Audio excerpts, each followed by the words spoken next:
नमस्कार मित्रों, सत्य की विजय में आपका स्वागत है। मैं हूं विजय त्रिवेदी।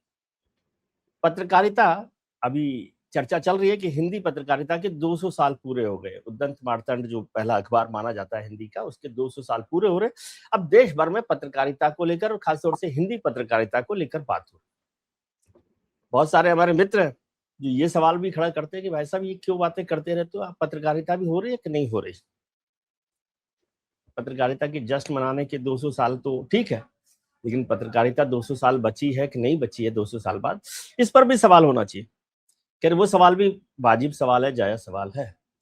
लेकिन हम जो जिन लोगों से बात करते हैं, हमारे मित्रों से, उनके लिए मैं ये भरोसे के साथ कह सकता हूँ कि वो पत्रकारिता करते हैं, वो पत्रकारिता ही करते हैं खालिस। ये भी हो सकता है कि उन्हें पत्रकारिता के अलावा, खालिस पत्रकारिता के अलावा कुछ करना उनके लिए मुमकिन ना हो। कर सकते हो लेकिन मुमकिन ना हो, उनको गवारा नहीं करता हो दिल। तो ऐसे ही एक पत्रकार है जो खालिस पत्रकार है, खुशकिस्मती से हमारे मित्र भी हैं, धीरेन्द्र पुंडीर साहब। धीरेन्द्र पुंडीर साहब को हम आपको सुनाते रहते हैं जब भी उनके पास वक्त होता है। वैसे बिजी बहुत रहते हैं। उनका चैनल आप देखते ही हैं, न्यूज पॉइंट, वो हिट रहता है, सुपर हिट है। और उनकी खबरें, उनकी बातचीत जो है लोगों को थोड़ा सा परेशान भी करती है। लंबा समय धीरेन्द्र जी ने अभी बंगाल के चुनावों में गुजारा, और अभी बंगाल की चर्चा हो रही है कि जो नए नए मुख्यमंत्री जी बने हैं, शुभेंदु अधिकारी, धीरेन्द्र जी की मित्री है, तो वो उनका जलवा अभी बरकरार है, कायम है वहां पर। और अभी उन्होंने घुसपैठियों को लेकर बड़ा एक्शन प्लान बना दिया है, और सरकारें काम कर रही हैं। मछली भात को लेकर आपने देखा ही था कि क्या हो रहा है, एक्शन पूरा पैक कर रहा है अभिषेक बनर्जी, जहांगीर जहांगीर साहब तो पता नहीं अब कहाँ गए कहाँ नहीं आए, वो सब भी हुआ। पुंडीर साहब आपका बहुत बहुत स्वागत है। आप अब भी पत्रकारिता कर रहे हैं, इस पर मुझे हैरानी भी है और खुशी भी है। तो लेकिन आपने एक बात बताई कि मैं मित्र हूं, और आपको मालूम है मैं किसी का भी मित्र नहीं हूं। कोई राजनेता मुझे पास नहीं बिठाएगा। तो सर, ये जो सरकार बनी है भारतीय जनता पार्टी की पश्चिम बंगाल में, इतने लंबे समय बाद बनी है, क्या आपको लगता है कि ये एक एक्शन पैक सरकार है कि जो योगी जी, अभी बड़ी चर्चा हो रही है कि उत्तर प्रदेश के जो मुख्यमंत्री हैं योगी आदित्यनाथ, वो भी आपके मित्र हैं, आपके इलाके के हैं, वो एक साक्षात हिंदुत्व माने जाते हैं। फिर दूसरे हिंदुत्व पर एक प्लस पॉइंट पर आके हिंदुत्व प्लस में हिमंता बिस्वा शर्मा साहब आए, असम के मुख्यमंत्री। और अब ये ए डबल प्लस पर, जैसे आजकल वो यूनिवर्सिटीज के आगे लिखा हुआ था ए डबल प्लस, तो ये हिंदुत्व की यूनिवर्सिटी के ए डबल प्लस है क्या शुभेंदु अधिकारी साहब? सर, एक तो मैं दर्शकों को बता दूं कि मेरा किसी के साथ दोस्ती नहीं है और मुझे कोई जानता नहीं है, सिर्फ विजय जी के अलावा। चूंकि ये मुझे जानते हैं इसलिए ये सबको बता रहे कि ये मुझे सब जानते हैं। तो आप इसी से अंदाज लगाइए। लेकिन हाँ, सड़कों को मैं जरूर जानता हूँ, ज्यादातर सड़कों पर घूमता रहा हूँ और उन्हीं में रहता हूँ। आज मैं तो कभी इंटरव्यू करता नहीं बड़े नेताओं के, सर करते हैं तो आपको मालूम है विजय सर सबके करते हैं और वो दूसरों पे रखते चलते हैं। बड़े आदमी की यही निशानी होती है। नहीं। तो दरअसल एक बड़ी इंटरेस्टिंग बात ये हुई सर कि जब बंगाल को हम लोग देख रहे थे, बंगाल मेरा पसंदीदा सब्जेक्ट लोगों को लग रहा होगा, लेकिन मुझे, आपको मालूम है कि मुझे पूरे देश में घूमना अच्छा लगता है। आपके समय और आपका हाँ, नहीं, बड़ा अभी हम इसलिए बात कर रहे हैं कि भाई बंगाल से अभी आए हैं, और मुझे लगता है अभी आपके पास इतनी कहानियां बंगाल की रह गई है।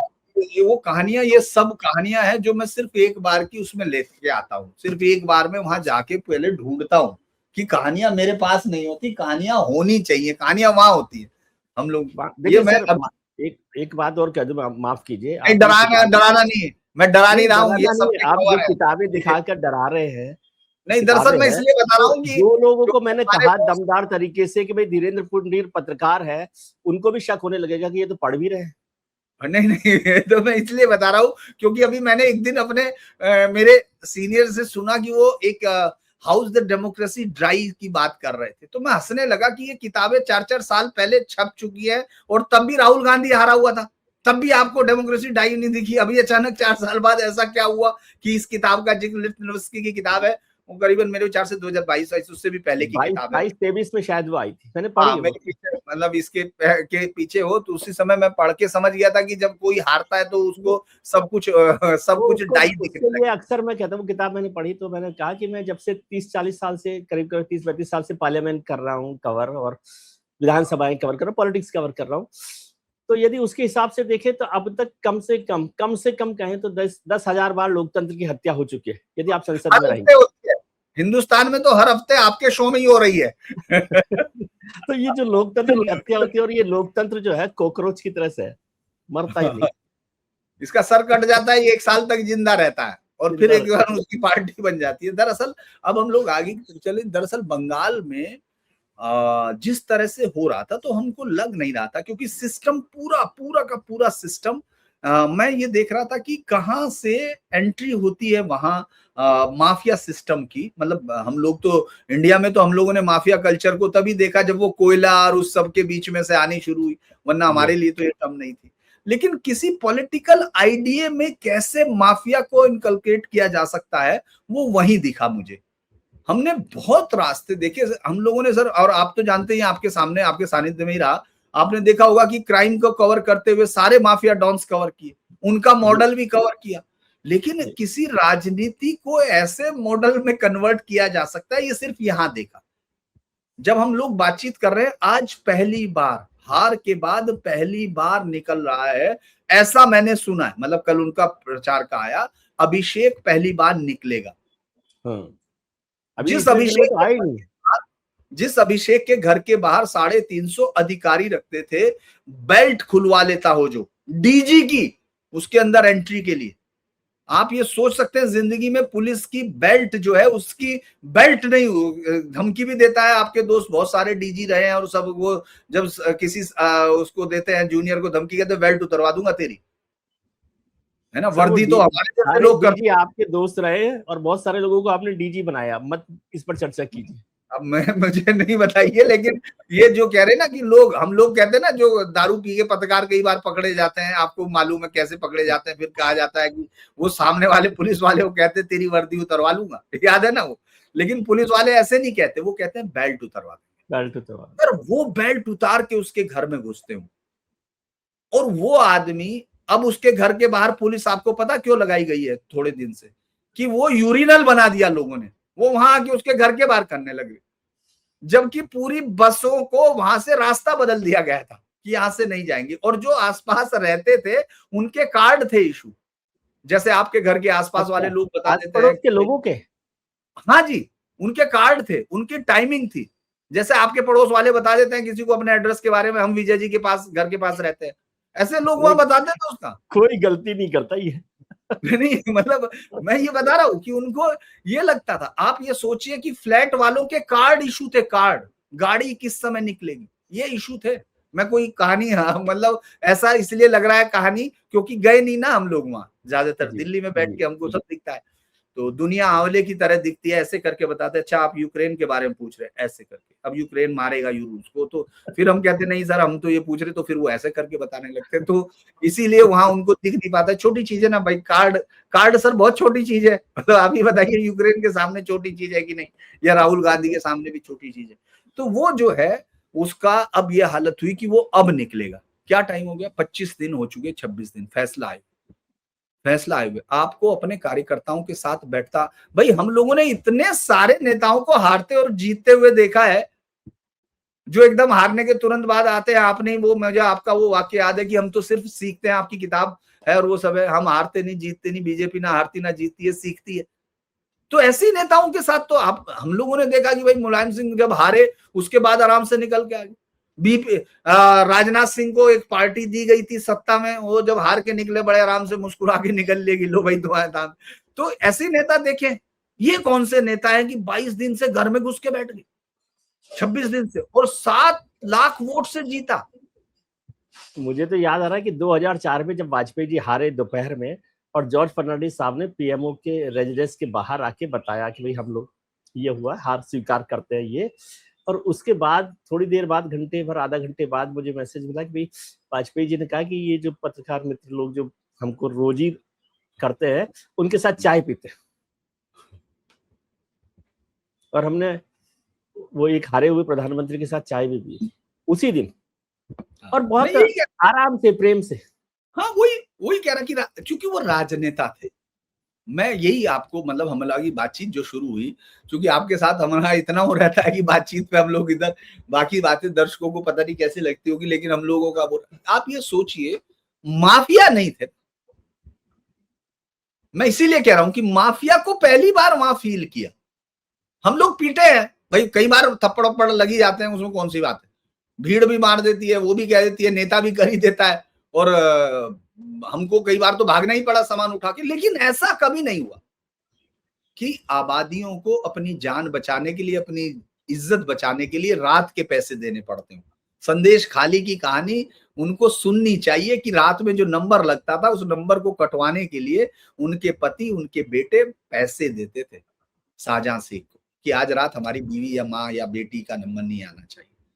ये सर ऐसे कहानियां मत बोलिए, ऐसी कहानियां मैं बताना नहीं चाहता, क्योंकि मैं इसलिए भी, क्योंकि कई बार ऐसा लगता है। तो इसीलिए आप ये देखिए, अगर आज तक आपने कहीं किसी राज्य में 26 दिन तक चलता हुआ उत्सव देखा है क्या? जीत का उत्सव, जिसमें कोई पार्टी का नेता ना आपको दिख रहा हो, कार्यकर्ता ना दिख रहा हो, कभी देखा है? इतने साल आपको हो गया, आप तो 40 साल 35 से 40 साल तो आपका एकदम सर फील्ड का। जानते मैं बूढ़ा हूँ, आप इसका जिक्र मत करें। नहीं, मेरे बाल भी नहीं है, आपको मालूम है, आप ये बार बार कहते हैं, मुझे पता है लेकिन आप इसका फायदा उठा नहीं पाएंगे तो वो जो है, मतलब मैं ये कह रहा हूं कि आपने देखा होगा कि ये उत्सव कंटिन्यूटी है, क्योंकि वो राज्य अपने आप को पिछले 50 साल से एक सुरंग में महसूस कर रहा था। जब रोशनी की परख दिखने लगी, अभी वो रोशनी है भाई, देखिए आंखें खराब कर देती कई बार तेज रोशनी, अंधेरा तेज रोशनी के पास भी आता, पीछे भी आता। मैं ये नहीं कह रहा, मैंने फिर कहा कि मैं किसी के लिए नहीं कह रहा, लेकिन मैं ये कह रहा हूं उस जनता की तरफ से कह रहा हूं कि उसको इस समय ये रोशनी दिख रही। और तब एक ऐसा मुख्यमंत्री आता है, और जब मैं एक अपने मित्र के साथ बात कर रहा था, उसी बात को यहां दोहराता हूं, उसने कहा कि ये जब अपना मॉडल लागू करेंगे ना बंगाल को, और उसका तथ्य है क्योंकि 1905 से एक संस्था में काम कर रहा है वो, 1905 की जो कंटिन्यूटी वहां बंगाल से बंगाल के लिए काम करती है, जी वो कहते हैं जो डिवीजन के वक्त बनी थी, आज तक कंटिन्यूटी में। तो उसने कहा कि जब ये शुभेंदु अपना मॉडल लागू करेंगे ना, तो योगी और हेमंता का मॉडल शाकाहारी दिखाई देगा तो मैं हैरान हो गया, ये कौन सी, मतलब बड़ा अजीब सा विश्लेषण उन्होंने दिया। लेकिन उन्होंने कहा कि ये होगा क्योंकि उनके ऊपर उनका नहीं, जनता का प्रेशर है। बीजेपी ने अपने नेताओं को, श्रमिक भट्टाचार्य ने बाकायदा सार्वजनिक तरह से थ्रेट किया, कहा, धमकाया, मतलब ये मतलब उस तरह से पॉजिटिव सेंस में उन्हें कार्यकर्ताओं को धमकाया कि उसको पद नहीं दिया जाएगा। 20 के खिलाफ एफआईआर करा दी जिन लोगों ने मारपीट या कुछ दफ्तर वफ्तर जोश में किया। इसके बावजूद आप रोज देख रहे, कमर में रस्सा बंध रहा, एक गंजी मॉडल आ गया, वो तो नया मॉडल आ गया ना, मतलब ये तो एक नया मॉडल आ गया। आ, आ, कोई प्रॉब्लम तो नहीं सर? नहीं, जी, जी तो जी। वो जो एक नया मॉडल आया, कच्चा बनियान मॉडल, क्योंकि हाँ हमारे, आजकल वो रोज मैं देख रहा हूँ कच्चा बनियान मॉडल चल रहा है। देख लो आप, देखिए रस्सी बांध के कमर में, अच्छा वो खुद ही पहन रहा। आपने देखा शाहजहां शेख का एक सबसे बड़ा गुर्गा पकड़ा गया उसका, जहांगीर का, तो खुद ही कह रहा लाओ जल्दी पहना दो हाँ। वो कह रहा ये परेड निकालो तो मैं मेरी बैरक में जाऊं, क्योंकि लोगों को डर लग रहा, डर। वो गुस्से में थे लोग, डर। आप देखते हैं, जानते हैं, हमने जब भी देखा होगा, ये इतिहास इस बात का गवाह भी है और वो भी है कि डरे हुए लोग खतरनाक होते हैं। इसीलिए लोग कहते हैं जनतंत्र हमेशा वो रहना चाहिए, इसलिए खुला हुआ। डरे हुए लोग किस तरह से एक्शन करते हैं वो समझ में नहीं आता किसी की। आप ये सोचिए कि अब ही एक एक उप सचिव कितना बड़ा होता है, 4,000 रुपए मिलते हैं सर उसको। उसका बंगला जानते हैं, मतलब उस बंगले के बाद नाराज हुए मतलब अरविंद केजरीवाल गुस्से में अपने चेलों से कि तुमने मेरा बंगला यहाँ शीश महल बनवाया था, उससे भी कमजोर बनवाया। वो अब दिखाई दिया उनको, तो नाराज हो गए। मुझे लग रहा कि मनीष सिसोदिया के लगे ना कभी, अभी पंजाब में जीत के बाद वो नाच रहा होगा, उसको बाद में कमरे में बुला के कहा जाएगा कि तूने कैसा कमरा बनवाया भाई। आप सोचिए वहां उप सचिव का घर इतना बड़ा, ऐसे होता है। आपको मालूम है तारपोलिन, तारपोलिन मतलब जो बिछाई जाती है, हाँ उनके उनके बड़े बड़े वो मिल रहे हैं। आपको पता विकलांगों को दी जाने वाली रिक्शाएं, उनके बड़े बड़े वो मिल रहे हैं, भंडार जो बटनी थी वो तो सागर कागज में तो सारी जारी होंगी। आप कैसे जीत सकते हैं ऐसी जगह से 7 लाख वोटों से, जहां आपकी पार्टी का कैंडिडेट भाग गया हो, जिसने आपको जिताया हो। भाई एक बात बताइए, सैफई में या सब जगह, याद कीजिए आप, मैं मेहम का केस आपको बता रहा हूं क्योंकि आपने मेहम कवर किया होगा 100%, कवर है किया ना। अमीर सिंह डांगी की, अमीर वो सिंह की हत्या हुई। आप जब पिटाई की बात कर रहे थे तो मुझे मेहम ही याद आ रहा था। मेहम में पिटाई हुई, सबकी बहुत बुरी तरह मारा गया था। याद है, आनंद सिंह डांगी लड़ रहा था और ओम प्रकाश चौटाला को जीतना ही जीतना था, उसमें गोलियां चली और उसका फिर बाद में अमीर की हत्या हुई, अमीर सिंह की, उस पर फिर आयोग बैठा और उसके बाद इस देश में बहुत सारी चीजें, मैं बता रहा हूं कि ऐसी चीजें हुई हैं, लेकिन फिर भी चुनाव लड़ा गया था ना, चुनाव तो हुआ था ना सर। तो ये कैसा हो गया कि ये आदमी लड़ा ही नहीं चुनाव? क्योंकि वो ग्राउंड पे थे नहीं। कपूर की तरह से उड़ गई वो पार्टी, जो माफिया उस पर दम पर थी।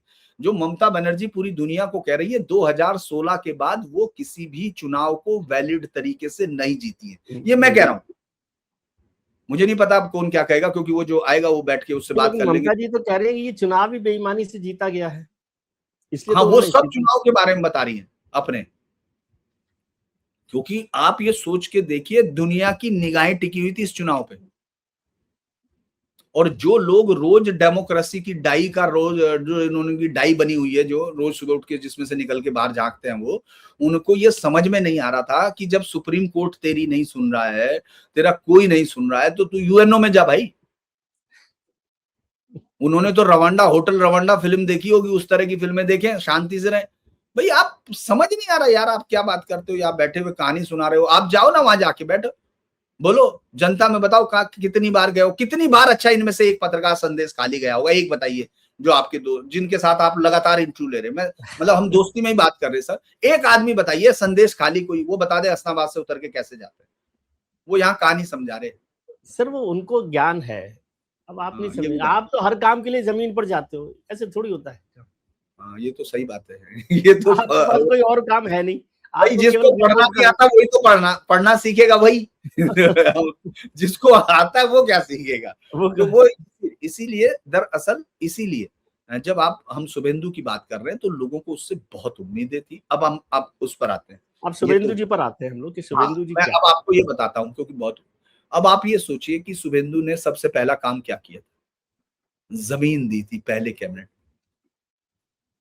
आप भी इतने साल से हैं, तो अमित शाह से किसी चीज की शाबाशी लेना बहुत मुश्किल काम, बहुत मुश्किल काम है ना। वो आदमी मतलब कच्छ में खड़े होके और ओपनली कह रहा है कि भाई उसने काम भी शुरू हो गया, वहां दे दी गई।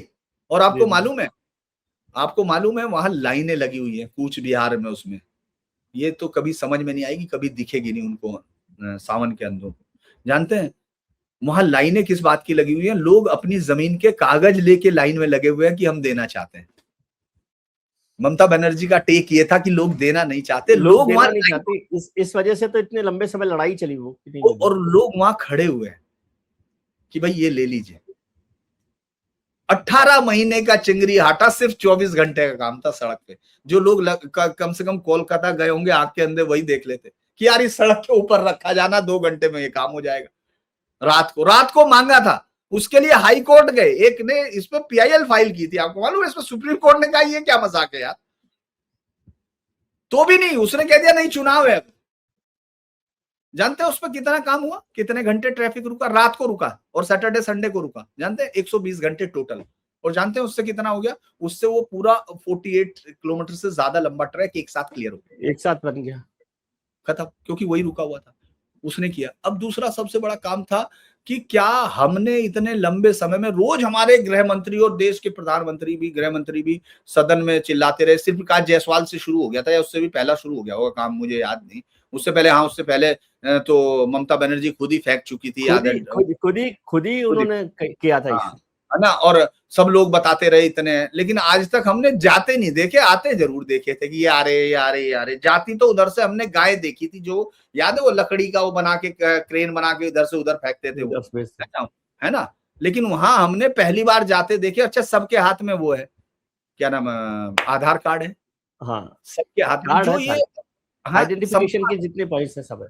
है ना, सब है ना। तो ये जो रोता हुआ आदमी मुझे दिखता है कई बार, मतलब सब हम लोगों को पत्रकारों को यही सीखना होता है कि सब शब्दों को संयम में रखे, वरना जितना हम जानते हैं उतना आम आदमी भी जानता है। इसीलिए कई बार इस आदमी का जब मैं जिक्र करता हूँ मैं संयम खो देता हूँ। मुझे समझ में नहीं आता कि ये आदमी एसआईआर पे रो रहा है। अगर ये एसआईआर नहीं होते तो ये सारे वोटर थे कि नहीं, आप ये बताइए। अगर वो एसआईआर में नहीं थे तो वो सारे जो ले रहे वो तो सारे वोटर थे, उनको बाहर जाने की जरूरत क्या है, ये बताइए। अभी जितना सारे चैनल चिल्ला रहे उतने नहीं गए हैं, क्योंकि हम लोग तो आपको पता ही है, हवा हनुमान की पूंछ में लगन न पाई आग, लंका सारी जल गई, निशाचर गए भाग। तो अभी तो आग तो लगने दो, तभी तो भागेंगे, लेकिन हमको पहले ही भगाना है। तो अभी लोग कह रहे लाखों भागे, लाखों नहीं भागे, लेकिन आपने एक चीज के मॉडल को देख लिया। मॉडल क्या है कि एसआईआर इस देश के लिए जरूरी है। और अभी अगर मेरे से कहा जाएगा तो बंगाल में दोबारा से मिलिट्री उसके अंदर एसआईआर होना चाहिए, क्योंकि ये सारा सिस्टम एसआईआर जो किया गया अभी है, आप कह रहे हैं कि मतलब प्यूरिफाई नहीं हुई है पूरी तरह से। नहीं प्योरीफाई हुई है। भाई मैं इसलिए कह रहा, मैं जमीन के लोगों से उनसे बात करके कह रहा हूं, मैं उनकी बात बता रहा हूं, मेरा नहीं। मैं उन्हीं के आधार पे कह रहा हूं कि इसके, अच्छा एक बात बताइए, सारे बीएलओ खुद एडमिट तो कर रही है, वो तो बाइट है ना सबके, मैं थोड़ी कह रहा हूं। वो तो खुद कह रही कि हमको कहा गया ये करना है तो हमने कर दिया। वो खुद कह रही कि यहाँ नहीं थे, वो तो सामने आके बाइट दे रही, वो तो सरकारी है। तो वो सिस्टम तो उन्हीं का था ना भाई। अच्छा एक बात बताइए, बीएलओ माइक्रो ऑब्जर्वर तो इन्होंने रखे, लेकिन बीएलओ तो इन्हीं के थे ना, सारी चीजें तो इन्हीं की थी जो नीचे का स्टाफ था। और वो सब कैसे भर्ती हुए थे वो भी बता देता हूं, वो सबको मालूम होगा। ऐसा 1977 के बाद से कोई कर्मचारी बंगाल में जो डब्ल्यूएससी को, उस ममता बनर्जी ने उसको भी पोल्यूट किया। उससे पहले लेफ्ट उसको पोल्यूट नहीं कर पाया था, वो इंटरव्यू में ही करते थे। उसके बाद ऐसा एक भी सरकारी कर्मचारी भर्ती नहीं हुआ जो पार्टी का काडर का रिश्तेदार, पार्टी का काडर या वो ना हो।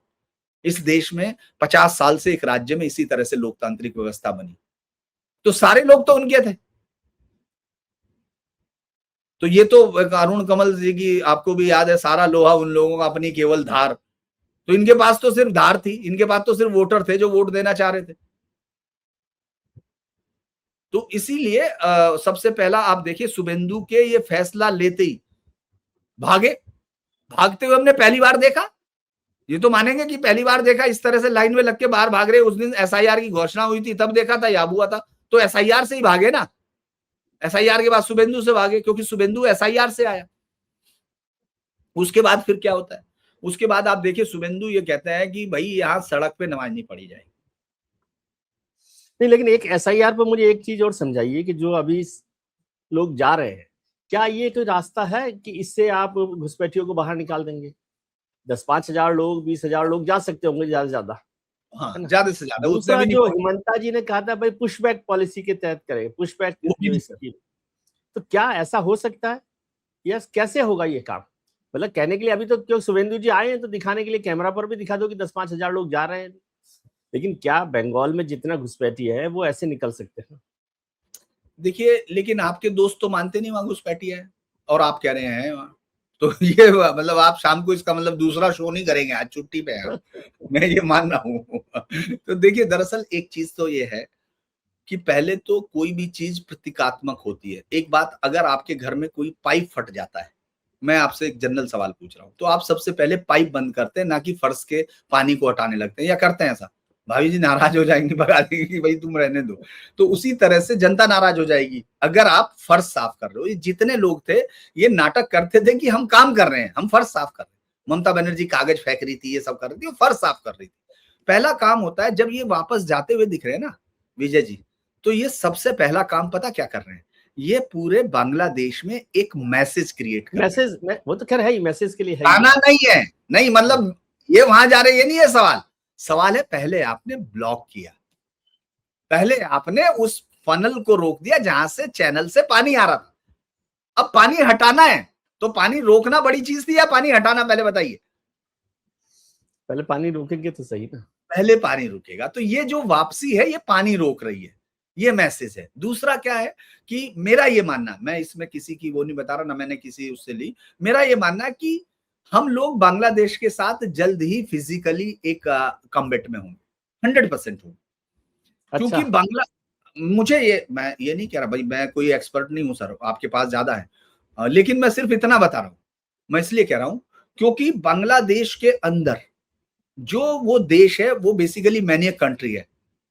वो बांग्लादेश पाकिस्तान की जो कहते हैं ना कि एक इलीगल इलिसिट जो रिलेशनशिप से जन्मी एक औलाद है वो है, और वो उसी तरह के आइडिया में पैदा भी हुआ। क्योंकि आप ये सोचिए जो रजाकार थे, जो तमाम थे, जो जमात के लोग थे, कोई मुजीबुर रहमान की मूर्ति पे पेशाब कैसे कर सकता है ये बताइए। क्योंकि और मुजीबुर रहमान, उस मुजीबुर रहमान पे तो दोनों को नहीं करना चाहिए, क्योंकि 1946 में वो डायरेक्ट एक्शन डे में शामिल था, तो वो उस तरह भी था बेचारा, है ना। और उसके बाद उनने फिर उनके खिलाफ भी किया तो वो उस तरह भी था, तो दोनों तरह था वो तो। फिर भी उसको दोनों ने तोड़ा, उसके ऊपर चढ़ के पेशाब कर रहे। और आज भी हिंदुस्तान में उसकी मूर्ति लगी हुई है, सियालदे के सामने जाइए, गांधी जी, और वो बड़ी सी लग रही है, बड़ी लगी हुई है। हमारे यहाँ किसी ने नहीं किया। ये डिफरेंस पता कर देता है ना आपको। दोनों बांग्ला भाषी का मतलब सिर्फ बांग्ला भाषी नहीं, दरअसल ममता बनर्जी जो बाकी देश की आंखों में धूल झोंकना चाह रही थी, इसीलिए वो बार बार गार्गा चटर्जी जैसे लोगों को पैदा किया गया इस रिजीम में, क्योंकि वो अर्बनाइज्ड जो वर्ल्ड है, आपको मालूम है हम लोग शुभेंदु पे ही रह रहे हैं, आपने सवाल किया इसीलिए कह रहा हूं, जो अर्बनाइज्ड जो बांग्ला है उसको साफ किया जा रहा है। आपको मालूम है उसकी किताबों में क्या लिखा रहता था, रियासत दुकान पे गया गोश्त की, ये मैथ समझाने के लिए लिखा हुआ कि वो जो है वो गया तो उसने 5 गोश्त की दुकान पे ही जाएंगे सारे बच्चे। मतलब अरे दाल तो गोश्त वाला भी खाता होगा, लेकिन दाल वाला गोश्त खाता हो जरूरी है क्या? अच्छा, उसमें बताया जाता है ये अब्बा है, ये सब चीजें, ये सब किताबों में है, आपको किताबें खोल के पढ़नी है, लेकिन उसकी ने मत पढ़ो। डेमोक्रेसी डाई कैसे डाई हो रही वो मत पढ़ो, दुनिया के वहां कैसे होगी उसको रहने दे भाई। उसको जाके पहले बंगाल में पढ़ लो कि बंगाल में कैसे डाई हुआ। 1986 का अरुण शोरी ने जो पूरा का पूरा दिया हुआ है, चैप्टर दिया हुआ अवर हिस्टोरियंस में, उसको पढ़ लो यार। बात पढ़ लेना यार, यूक्रेन में क्या मौसम खराब है, मक्खियां ज्यादा होगी, बाद में पढ़ लेना भाई। पहले ये समझ लो कि यहाँ क्या हो रहा है, यहाँ कौन लोग मर रहे हैं, आप सोच के देखिए। विजय सर, मैं इसलिए कह रहा हूँ, कई बार आपके शो पे और ही बात तो इसलिए हो जाता है, वरना तो मैं तो खैर बात ही नहीं करता, मैं रखता भी नहीं, लेकिन मैं हमेशा हंसता जरूर हूँ। मैं बोलता भी नहीं मेरे शो में, कभी नहीं बोलता, क्योंकि सबने हमारे साथ सबने कुछ ना कुछ हमको सिखाया ही है। लेकिन आप पब्लिक को बेवकूफ बना रहे हो। झूठ ज्यादा खतरनाक होता है, अफवाह ज्यादा खतरनाक होती है। आप जानते हैं वहां उस पूरे हिस्से में अब क्या कर रहे हैं उन्होंने, पता क्या किया है बीडीआर वालों ने? उन्होंने कहा है, बांग्लादेश राइफल वालों ने उन्होंने कहा है अपने इलाके के लोगों को बाकायदा मैसेज दिए गए। मैसेज का मतलब ये नहीं कि मौखिक, बाकायदा वो निकाला गया है, नोटिफिकेशन निकाला गया है कि गांव वाले सारी रात विजिल रहे, कहीं इंडिया की तरफ से पुशबैक ना हो। आप समझ रहे? अगर बांग्लादेश इनमें से 10 लाख लोगों को ले लेगा तो उस बांग्लादेश की जो इकोनॉमी पहले से ही क्रम्बल है वो घुटनों के बल आ। तो आपको लगता है कि हम 4 करोड़ भेज देंगे और वो देश सर्वाइव कर जाएगा? नहीं कर पाएगा। हिंदुस्तान को सिर्फ 1 करोड़ बांग्लादेशियों के आने पे युद्ध लड़ना पड़ा। हिंदुस्तान की लड़ना मजबूरी थी। श्रीमती इंदिरा गांधी दुनिया के हर देश में जाके उनके बारे में बता रही थी कि हमारी इकोनॉमी क्रम्बल हो रही है, हम कहां से लाएं, इनको 90 लाख लोगों को खाना दे रहे हैं हम, और आप कह रहे हो कि वो अपने इन सारे उनको ले लेगा। वो तो बना ही इसलिए, वो तो ट्रांजिट पॉइंट बना दिया था ना उसने कहा कि जितने भी है, चूंकि ऊपर वाले ने कहा है कि कर दो, दे दो और उसके बाद भेज दो। अब वो कह रहे हैं हम लोग नहीं लेंगे, तो फिर वहां क्या होगा? आप ये समझिए वो लीडरशिप, अगर आप देखेंगे मतलब 1.5 फुट का एक मैंने देखा मुल्ला जी जो है भागा जा रहा था, उसमें देखा होगा आपने भी वो वीडियो, धरने के आगे वो 1.5 फुट का मुल्ला जी भागा जा रहा था, मोदी तेरी कब्र खोद दूंगा, ये काट डालूंगा। मैं हंसने लगा कि यार मोदी जी छींक देंगे, गिर जाएगा फिर। मतलब कोई भी, मतलब आप सोचो तो क्योंकि अब आपको लग रहा होगा कि वो नहीं, वो इसलिए क्योंकि वो पूरा संसाधन खत्म हो गया। हमको हार्ड रियलिटी पे जाना पड़ेगा। सिर्फ धर्म का कारण नहीं हो सकता, इसका कारण है उस नेशन की पूरी इकोनॉमी बैठ जाएगी। अगर हम 10 लाख भी भेज पाए तो वो लेगा नहीं। मैं पूछ रहा हूँ कि ये कैसे होगा, कैसे कि भाई वो आने नहीं देंगे, आप जाने के लिए भेजेंगे, पुशबैक करेंगे, होगा क्या? अब वही मैंने आपको कहा, मतलब मैंने इसीलिए तो कहा कि ये जिस चीज में और आप क्या सोच सकते हैं, मैं तो यही सोच सकता हूँ कि ये एक तो दूसरा क्या है कि सब जगह फेंसिंग शुरू हो गई है ना। हाँ, और तो वो ये आने का कंपनी तो वहां से वापस होगा। वो तो हो गया। दूसरा क्या है कि आपको अभी जानते हैं 2500 शायद कल ही हुई थी रणधीर सिंह की, या परसों, कल हुई थी या परसों, जिसमें उसने बताया था कि प्रेस कॉन्फ्रेंस में कि हम लोग इतने साल से 5 साल से कई सारे मामले उनको भेजे हुए, कोई देश नहीं लेता। अगर वो उनके पास नहीं है, उनकी इकोनॉमी सिर्फ इसी पे बनी हुई है कि इंडिया से क्या क्या चीजें भेजते हैं आप। हाँ, आप इंडिया से देखिए ड्रग्स आपके यहां से जाती है, जो वैसी नॉर्मल ड्रग्स है उनकी, मतलब वैसा वाले ड्रग्स तो वहां से आती है, यहाँ मेडिसिन, से हाँ हम यहाँ से ठीक करने के लिए भेजते हैं मेडिसिन। मेडिसिन वो, बोलिए आप। वो हाँ मेडिसिन बोलूं तो ज्यादा अच्छा रहेगा। तो वो जो मेडिसिन है वो हमारे यहाँ से जाती है। हम उनका खाना भी भेजते हैं, वो हमारे यहाँ से गाय चुरा चुरा के जो है, क्योंकि उन्होंने गाय को ही खाना बना लिया। बंगाल में गाय कब से खाना होगी ये सोचने की बात है। अच्छा दूसरा क्या था कि इसीलिए मैं कह रहा हूं कि हम लोग बहुत जल्दी कोई फिजिकल कांटेक्ट देख सकते हैं, ऐसा मुझे लगता है। मैं नहीं कह रहा, क्योंकि शुभेंदु रुकेंगे नहीं। मैं जो कह रहा था, शुभेंदु क्या है, शुभेंदु ने एकदम अभी हम आपको याद होगा दिल्ली में आज से 6 महीने पहले आया था शायद फैसला, सब जगह बनेंगे, जब ये नया हुआ था, याद है ना, सेंटर्स बनेंगे। तो अभी तो आपने किसी सेंटर में देखा नहीं होगा, है ना। उसके यहाँ क्या हुआ, उसके यहाँ 300 थे परसों, 24 घंटे के अंदर 2 मालदा और मुर्शिदाबाद जो सबसे इलाका वहां खुले, फिर कूच बिहार खुला, एक और अभी खुल चुका, और उनमें पहले दिन 300 थे, अब उसका बता रहे कि 1500 करीब पहुंच चुके। तो पकड़ पड़ के रह ले, तो वो तो छोड़ेगा नहीं, वो तो करेगा। अब वो छोड़ेगा नहीं तो फिर क्या होगा। गुलशन कॉलोनी में अकेले में आप समझिए 2 लाख की आबादी, 1.5 से 2 लाख की आबादी, और वहां 20,000 वोट थे कुल, वो भी एसआईआर में खत्म हो गए, वो भी एसआईआर में कम हुए। तो वहां हुए लोग कहां से आए हुए। वहां अंसारुल बांग्ला की तलाशी के लिए एटीएस ने किया, वहां गजवा वो जो मतलब AQIS के लोगों के लिए ट्रेस किया। तो आप तो ढूंढेंगे, आप तो ढूंढेंगे, लेकिन एक बड़ी बात है कि बड़ी आबादी शायद उन हिस्सों से भी जा रही है जहां भी वो नहीं कर रहे। हालांकि बांग्लादेश रोकने की कोशिश कर रहा होगा, लेकिन मुझे लगता नहीं कि वो यहां से तो भागेंगे, जेल में कोई नहीं रहना चाहेगा, मजदूरी वहां भी कर लेंगे, है ना। तो ये मुझे लगता है कि जो शुभेंदु की जो मॉडल है वो ये एक साथ मल्टीपल फ्रंट पर एग्जीक्यूट करना है। 107 साल बाद, मेरी जो बातचीत थी उसमें रुक गई थी, 107 साल बाद ऐसा हुआ। मतलब आप कह रहे हैं कि जो काम हेमंता इतने समय से कह रहे थे, फिर वो भी हो गया, वहां पर सारी पहचान भी हो गई, डिटेक्ट भी हो गए, लिस्ट भी बन गई, रजिस्टर भी बन गया, एनआरसी भी बन गया, उनका कुछ नहीं हुआ, वो अभी सुप्रीम कोर्ट में अटके हुए हैं। दूसरी तरफ योगी आदित्यनाथ भी बार बार घुसपैठियों की बात करते हैं, लेकिन एक्शन में केवल शुभेंदु दिखाई देंगे, और वो आगे निकल गए उससे, आगे निकल गए, बहुत तेजी से निकल गए। और इसलिए मैं कह रहा हूं, क्योंकि कई सारे हो गए ना। आप ये देखिए, एक तो वो हो गया, हम उसको जाते हैं, पहले हम लोग फेज वाइज देखते हैं। वो हो गया, पहले जमीन दी, फेंसिंग का काम शुरू किया।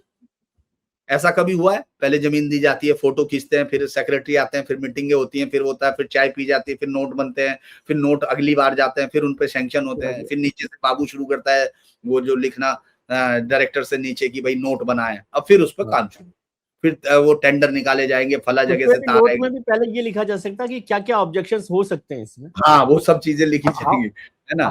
यहाँ कुछ नहीं, यहाँ कुछ नहीं हुआ, शुरू हो गया। आप देख रहे, बनते हुए भी देखना शुरू हो गया, आपने खींचना शुरू कर दिया, उन्होंने तुरंत शुरू कर दिया, ऐसा नहीं होता है। फिर दूसरा आप ये देखिए, उन्होंने कहा कि गुंडे अपने आप आ जाएं। आप ये देख रहे, पैसे वापस देने लगे, आप रोज वीडियो देख रहे होंगे, वो कटमनी के पैसे दे रहे हैं। इसके अलावा 2021 के केस, उस दिन जब हम बात कर रहे थे, मैंने नहीं देखा सर, मैं तो क्राइम ही कवर करता रहा, मैंने कभी नहीं देखा कि 5-6 साल पुराने केसेस हों। और आज कुणाल खुद कह रहा था, कुणाल घोष, कि साहब ये 5 साल पुराने केसों में उठा रहे हैं। अबे कोई पुराना ये केस ऐसा है कि एक्सपायरी होगी इस केस की क्या? केस की एक्सपायरी राइट थोड़ी, वो तो उठाएंगे। उनका एजेंडा ही ये था भाई, उनका तो लिखा हुआ है, उनका पहले दिन। सवाल तो ये है ना कि 5 साल नहीं उठाया आपने। हाँ समीक रोने लगा थे, याद होगा आपको उस दिन की, जब जीत के बाद कि ये जीत उन लोगों की 321 लोगों। ऐसे केसेस हैं जिसमें जिस बच्ची के ऊपर तेजाब फेंका था वहां से बच के भागे हो, वो विश्वास सारंग का दिख रहा है ना। और मैंने लोगों को बताया कि ये विश्वास सारंग एक्टिंग इसलिए नहीं कर रहा, मैं नहीं मान रहा हूं या ये सब चीजें, क्योंकि मैं खुद 2021 के चुनाव में वहां देखा था सिंगूर में उसको काम करते हुए। मैं इंटरव्यू तो नहीं लेते, मतलब नहीं है अपना कोई, लेकिन मैंने खुद देखा। तो ये सब वो काम हो गया। उसके बाद क्या किया उन्होंने, एजुकेशन के लिए तय कर दिया, वो लोग लगे हुए, तो वो भी हो गया। 2021 का ये हो गया। इसके बाद 107 साल, 1907 में पहली बार शहीद मीनार के पास जहां ये लोग पढ़ते थे नमाज, वहां पानी भर गया था, बहुत विशाल वो आया था, तूफान आया था। और उसके बाद पहली बार रेड रोड पे नमाज पढ़ने का रिकॉर्डेड हुआ था, जिसको इन्होंने हाई कोर्ट में क्लेम किया। उसके बाद से आज तक दंगे भी हो गए, कोलकाता में कत्ल भी हो गए, लेकिन सड़कों को नहीं छोड़ा भाई लोगों कि नहीं सड़कें तो हमारी होगी, क्योंकि ये तो वक्फ बाई, ये तो वक्फ बाई यूजर होगी, हाँ ये तो भाई वो यूजर से होगी। लेकिन पहली बार कुछ नहीं हुआ।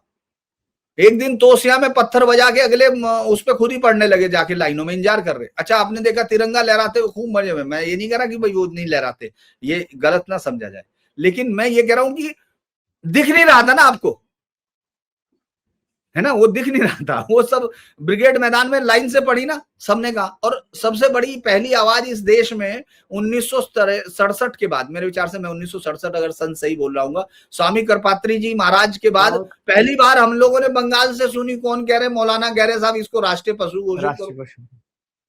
मतलब आप सोचो यार, ये कहां से आ गया ये तो। और पूरे देश में नहीं कटती गायें, हमारे यहाँ कभी नहीं कटती। आपने कभी नहीं देखा होगा, दंगा हो जाता है, सब हो जाता है, मर्डर तक हो जाता है, अखलाक वाला खेल ही वही था, सबको मालूम। लेकिन वहां तो सड़क पे काट रहे थे आप, ये कौन सा राइट लिए घूम रहे थे आप, वो बंद हो गया। ऐसे होता है, इतनी जल्दी बंद होते हुए आपने देखा है कोई बार? और वो सब कह रहे मस्जिदों से आ रही है आवाज, मस्जिदों से बाकायदा कहा गया कि कोई ये काम ना करे। और उस पूरे ब्रिगेड मैदान में कंटिन्यू मैं ऑडियो सुन रहा था जिसमें वो बोल रहे हैं कि कोई भी सड़क पे जाके बदतमीजी नहीं करेगा। तो यार आप ही को तो डिसिप्लिन करने की बात की जा रही थी, इसीलिए तो वोट दिया था, आपको दे दिया। सारे सेंटर खुल गए, सेंटर एक्टिवेट हो गए, एजुकेशन में हो गया, 2021 का हो गया, जिन लोगों को पकड़ा जा रहा, जो कट मनी वापस करना वो किया जा रहा। इसके अलावा आपने देखा होगा अन्नपूर्णा के फॉर्म भरने शुरू हो गए, फॉर्म जाके खुद दे रहे हैं। तो भाई इससे ज्यादा स्पीड और कितनी मतलब उम्मीद की जा सकती है? एक चीज समझाइए कि जो एक और खबर आई कि शुभेंदु जी बड़ा काम कर रहे हैं और ये सारा चल रहा है, दूसरी तरफ खबर आई कि ममता बनर्जी की जो पार्टी है टीएमसी, वो क्रम्बल कर रही है, उसके एमपी निकल रहे हैं, उसके एमएलए निकल रहे हैं, ये सब आ रहे हैं। ठीक है, वो उसकी चिंता है कि कैसे क्या हो रहा है। लेकिन दूसरे तरफ कुछ लोगों ने कहा कि भाई ये सब लोग वापस यहीं आ जाएंगे इधर भारतीय जनता पार्टी में, क्योंकि वो बिना पावर के रह नहीं सकते। जब वही सारा कुछ होना है तो क्या आपको लगता है कि शुभेंदु के लिए नई तरह की मुश्किल होगी उन सब लोगों को एडजस्ट करना, या फिर अपनी सरकार का या जो अपना एजेंडा है उसको चलाने में थोड़ा सा दुविधा हो सकती है? देखिए एक चीज मैं बता दूं, मैंने बंगाल में मैं एक आदमी को कभी भी देख सकता हूं और कभी भी उसकी फिल्में देखता हूं, वो है उत्पल दत्त। मुझे बहुत पसंद है, आप जानते होंगे। और उत्पल दत्त के बाद मुझे एक ही आदमी को लेकर श्रद्धा होती है, वो है कल्याण बनर्जी। जो बंगाल ने कल्याण बनर्जी पर बड़ा केस कर दिया काकोली घोष ने, आपको पता है? अरे कंप्लेंट कर दी है लोकसभा स्पीकर। अरे आपको मैं यही तो बता रहा हूँ कि मुझे वो आदमी इतना पसंद है। उसके बाद तुरंत उन्होंने प्रेस कॉन्फ्रेंस कर दी। मतलब मुझे लगता है उत्पल दत्त होते वो, मतलब बेचारे वो भी फरार रहे बीच में, तो ये हो सकता है उनको फॉलो करे, लेकिन वो रहे बेचारे बीच में। तो ये जो है, इससे सीखते एक्टिंग कैसी होती है कल्याण बनर्जी से, क्योंकि देखो उन्होंने मिमिक्री दिखाई संसद में, कितनी अच्छी दिखाई, आपने देखा होगा, है ना। तो उनका यही काम है, वो कभी कभी राजनीति करते हैं और कभी कभी समय में वो कोर्ट में केस भी लड़ते हैं, बाकी यही सब करते हैं। और आप ये देखिए, वो काकोली दास्तीदार से भिड़ गए। काकोली दास्तीदार कुछ कह रही थी, सुखेंदु शेखर राय साहब आपके बड़े अच्छे मित्र, बताइए, कह रहे हैं कि ये तो सब उसने कर दिया। अचानक उनको याद आने लगा सौगत राय को कि आईपैक ने ही कर दिया। अचानक सबको आईपैक दिखने लगा कि आईपैक कौन है, पहले उसको जाके अपनी हाजिरी लगा रहे थे खुद ही। तो जब पार्टी टूटती है इसीलिए क्योंकि इस पार्टी के पास कोई विचारधारा नहीं, ये कांग्रेस से भागे हुए लोग थे। कांग्रेस से पहले इनमें से मैंने तो ज्यादातर की बैकग्राउंड में देख रहा था, ज्यादातर की बैकग्राउंड टीएमसी से आई थी, वो उससे सीपीएम से आई थी। और सीपीएम में थे वो। हाँ, और सीपीएम से आने से पहले उन लोगों का अगर आप शिजरा देखेंगे तो वो जमींदारों के परिवार से, ज्यादातर इनमें से पॉलिटिशियन, वो ममता बनर्जी नहीं थे, है ना। तो वो सारी चीजें, इसीलिए वो सत्ता के बिना नहीं रह सकते। लेकिन ये इस बात को आप, मैं इस थोड़ा सा नई बात अपने हिसाब से कह रहा हूं, आपको तो पता था वो पहले से ही। वो ये है कि ये जो उभार है ये जनता का वोट है।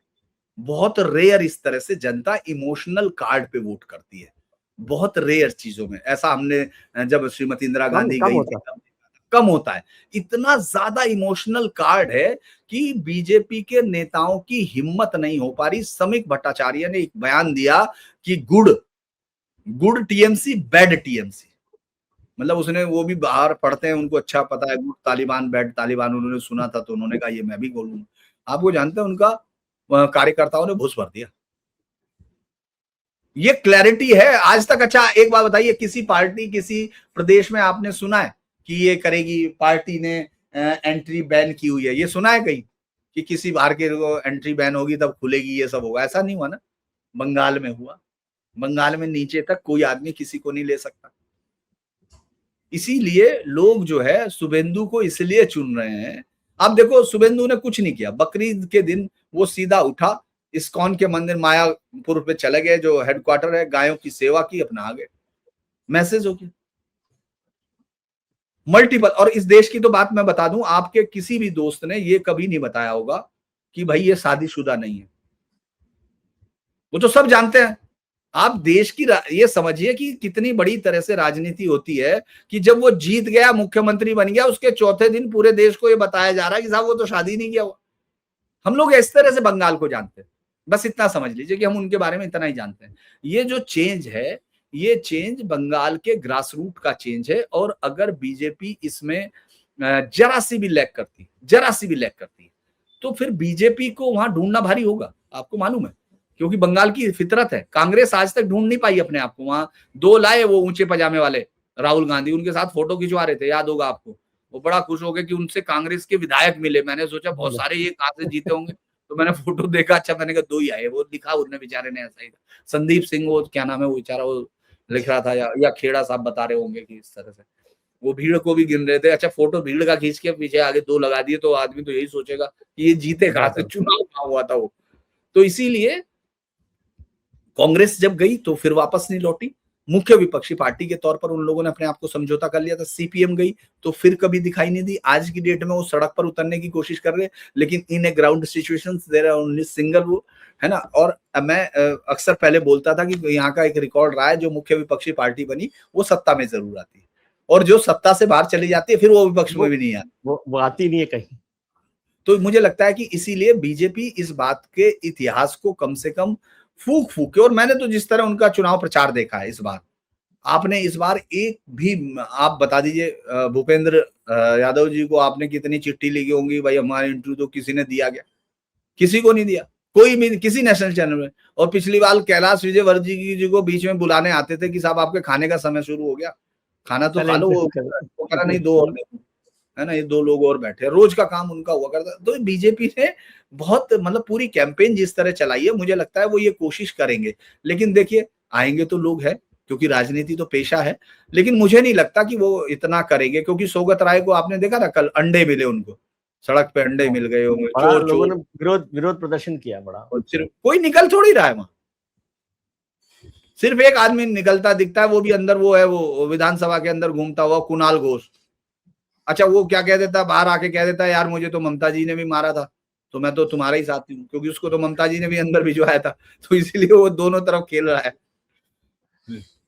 लेकिन ये बात आपने बहुत देर से बताई मुझे कि भाई शुभेंदु जी भी गैर शादीशुदा हैं, शादी नहीं की उन्होंने। अब तो कुछ हो नहीं सकता, आपने इतना लेट बताया, नहीं तो मैं देख रहा हूँ कि प्रधानमंत्री जी हैं, योगी आदित्यनाथ जी हैं, राहुल गांधी जी हैं, शुभेंदु अधिकारी हैं, ममता जी हैं, मायावती जी हैं। अब इतने सारे लोग मैं देख रहा हूँ, तो अब क्या कर सकते? अब ये ट्रेन तो मिस हो गई हमारी। अब नहीं कोई बात नहीं, आप उसमें किताब लिख दीजिए एक बार, और अच्छी किताब। चलिए इस पर बात करेंगे, बड़े मजेदार बात है। और बहुत सारे सच जो है, एक्चुअली सच को धीरेन्द्र पुंडीर ने बनाए नहीं है, सच तो थे, वो बता रहे है ना। केवल फर्क यही हुआ ना, आपकी बहादुरी केवल इसमें है कि आप बता रहे हो, तो वो रहा था। वो तो पर ये मत समझिए कि जो लोगों ने नहीं बताया उन्हें नहीं पता थे, उनको सबको पता है, उनको भी पता है। ये मत करना कि धीरेन्द्र पुंडीर के लिए समझना कि भाई उन्होंने बड़ा ऐसा देश बंगाल को खोज दिया है। बंगाल को खोजा तो सबने था, बताया धीरेन्द्र पुंडीर ने। बंगाल में तो सब थे, मौजूद सब थे, इसीलिए कह रहा हूं कि सब थे। चलिए सबका अपना अपना सच होता है, सबका अपना सच होता है। चलिए सर, बहुत बहुत शुक्रिया, इस पर बात हुई, एक बार और लोगों को जानकारी मिलेगी कि क्या सच था और कैसे सच को देखना चाहिए। देखने के लिए आंखें भी खुली रखनी चाहिए मेरे ख्याल से, है ना। और दिमाग भी, जो धीरेन्द्र जी दोनों साथ में खुला रखते हैं और दिल से बात करते हैं। तो चलिए सर, बहुत बहुत शुक्रिया आपका, आपने हमारे को ज्ञानवर्धन किया। बंगाल पर भी एक बड़ी जानकारी मिली। हम कोशिश करेंगे, धीरेन्द्र जी को बड़ी मुश्किल से मनाया, आप लोग समझिए, वो इतने बिजी रहते हैं कि देश को दिशा देने में लगे रहते हैं। बड़ी मुश्किल से मैंने मनाया कि थोड़ा सा हमारा को भी ज्ञान दीजिए, तो उन्होंने दिया है, उसके लिए बहुत बहुत शुक्रिया। और कुछ जो बच जाए और बहुत सारी बातें जाननी हो तो धीरेन्द्र जी का जो चैनल है न्यूज पॉइंट, उस पर देखिए। लेकिन वो मैं ऐसे कहता हूँ कि दर्शक अपने खतरे के लिए खुद जिम्मेदार है, उसके साथ देखें। ये वार्निंग मैं अपनी तरफ से दे रहा हूँ, क्योंकि वो इतना सच बोलते हैं, आजकल हजम नहीं होता, वैसे भी